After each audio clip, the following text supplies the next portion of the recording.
The next test in our extensive line of 380s is a standard corbon. Now, I don't have a box for this, but I do know that they advertise 1,050 feet per second and 220 foot-pounds of energy. It's a 90 grain bullet, but they are advertising that out of a 3.5 inch, a bursa I believe, and we will be testing this out of a 2 1/8 inch Taurus TCP.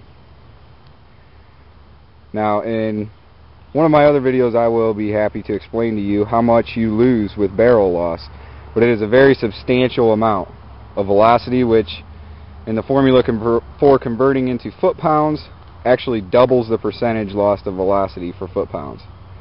So let's say you lose 10% in velocity over an inch of barrel, you're losing 20% of your kinetic energy for foot-pounds. So we are going to see how this corbon performs out of a shorter barrel.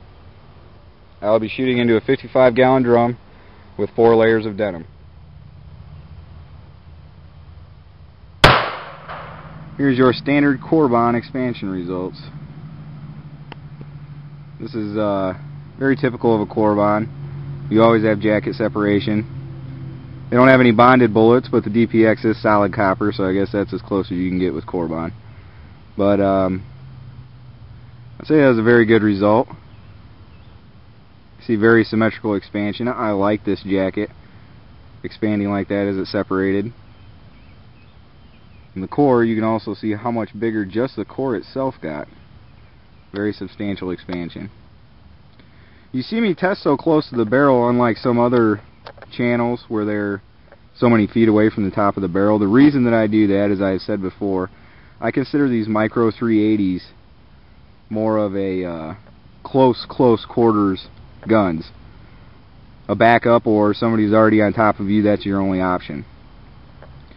When I test them into milk jugs, I test at about 10 feet, which is less than most people. And when I test into the barrel, I test it less than a foot to the denim. And the reason that I do that, it actually puts more stress on the ammo because you have not reached maximum velocity until you're much further out of the barrel than that. And if it expands at that close of a range, which is the most probable way that you will be using a micro 380, if you ever encounter that kind of defense situation, I feel that this is the best test. That is your 90 grain standard corbon.